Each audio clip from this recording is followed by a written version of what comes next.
two sides of life.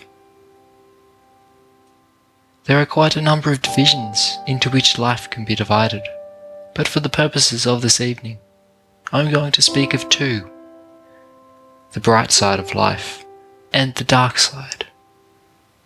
In thought, in talk, in action, I think you will find that you can separate life into these two divisions: the dark side and the bright side, the discouraging side and the encouraging side. You will find too that there are two classes of people, just as there are two divisions of the subject. There is one class that is schooling itself and constantly training itself to look upon the dark side of life.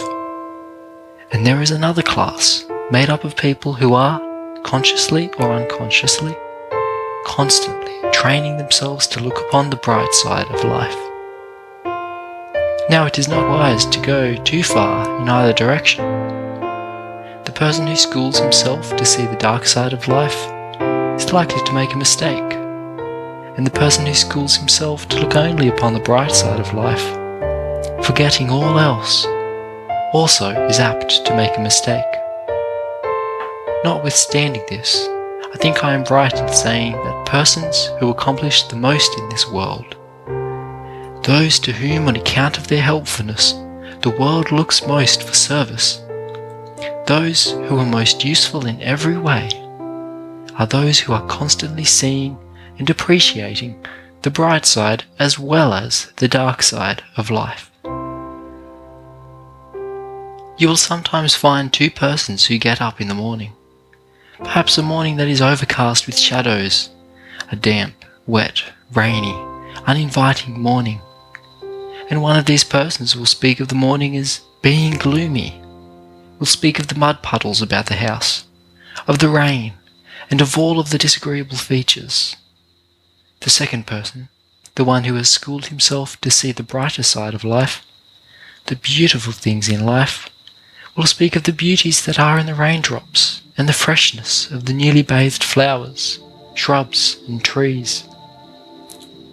Notwithstanding the gloomy and generally disconsolate appearance of things, he will find something attractive in the scene out of doors, and will discover something in the gloomy morning that will cheer him. Suppose that you see these two same persons eat their breakfast. Perhaps they will find out that the rolls are bad, but that the coffee is excellent. If the rolls are poor, it is a great deal better in such a case to get into the habit, a habit that you will find pays from every standpoint, of being able to forget how unpalatable they are, and to let your thoughts dwell upon the good and satisfactory coffee. Call the attention of your near neighbour at the table to the excellence of the coffee. What is the result of that kind of schooling? You will grow up to be an individual whom people will like to see coming near them, an individual to whom people will go for encouragement when the hours are dark and when everything seems to be discouraging. In just the same way, when you go into the classrooms to recite your lessons, do not dwell upon any mistakes that you may think you see the teacher make, or upon any weakness in the presentation of the lesson. All teachers make mistakes sometimes, and you may depend upon it that it is an excellent teacher and a person of fine character who, when he or she has made a mistake, says frankly and plainly, "I have made a mistake," or "I don't know." It takes a very good and a very bright teacher to say, "I don't know." No teacher knows everything about every subject. A good teacher will say frankly and clearly, "I don't know. I cannot answer that question."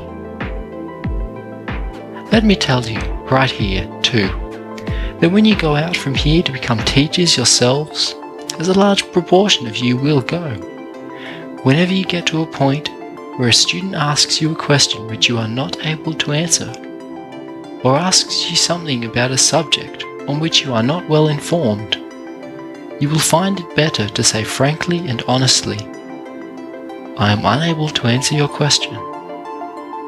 Your students will respect you a great deal more for your frankness and honesty. Education is not what a person is able to hold in his head, so much as it is what a person is able to find.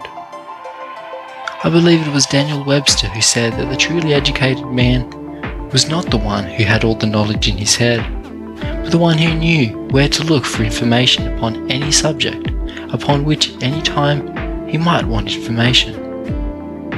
Each individual who wishes to succeed must get that kind of discipline. He must get such training that he will know where to go and get facts, rather than try to train himself to hold all facts in his head. I want you to go out from this institution so trained and so developed that you will be constantly looking for the bright, encouraging, and beautiful things in life. It is the weak individual, as a rule, who is constantly calling attention to the other side, to the dark and discouraging things of life. When you go into your classrooms, I repeat, try to forget and overlook any weak points that you may think you see. Remember and dwell upon the consideration that has been given to the lesson, the faithfulness with which it was prepared, and the earnestness with which it is presented. Try to recall and to remember every good thing and every encouraging thing which has come under your observation, whether it has been in the classroom or in the shop or in the field. No matter where you are, seize hold on the encouraging things with which you come in contact. In connection with the personality of their teachers, it is very unfortunate for students to form a habit of continually finding fault, of criticizing, of seeing nothing but what the student may think are weak points. Try to get into a frame of mind where you will be constantly seeing and calling attention to the strong and beautiful things which you observe in the life and work of your teachers. Grow into the habit of talking about the bright side of life. When you meet a fellow student, a teacher, or anybody, or when you write letters home, get into the habit of calling attention to the bright things of life that you have seen, the things that are beautiful, the things that are charming. Just in proportion as you do this, you will find that you will not only influence yourself in the right direction, but that you will also influence others that way. It is a very bad habit to get into, that of being continually moody and discouraged, and of making the atmosphere uncomfortable for everybody who comes within 10 feet of you. There are some people who are so constantly looking on the dark side of life that they cannot see anything but that side. Everything that comes from their mouths is unpleasant, about this thing and that thing, and they make the whole atmosphere around them unpleasant for themselves and for everybody with whom they come in contact. Such persons are surely undesirable. Why, I've seen people coming up the road who caused me to feel like wanting to cross over on the other side of the way, so as not to meet them. I didn't want to hear their tales of misery and woe. I had heard those tales so many times that I didn't want to get into the atmosphere of the people who told them. It is often very easy to influence others in the wrong direction, and to grow into such a moody, fault-finding disposition that one not only is miserable and unhappy himself, but makes everyone with whom he comes in contact miserable and unhappy. The persons who live constantly in a fault-finding atmosphere, who see only the dark side of life, become negative characters. They are the people who never go forward. They never suggest a line of activity. They live simply on the negative side of life. Now, as students, you cannot afford to grow in that way. We want to send each one of you out from here, not as a negative force, but as a strong, positive, helpful force in the world. You will not accomplish the task which we expect of you if you go with a moody, discouraged, fault-finding disposition.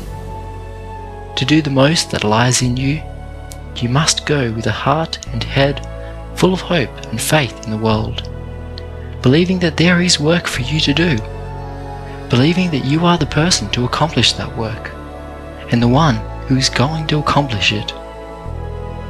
In 9 cases out of 10, the person who cultivates the habit of looking on the dark side of life is the little person, the miserable person, the one who is weak in mind, heart, and purpose.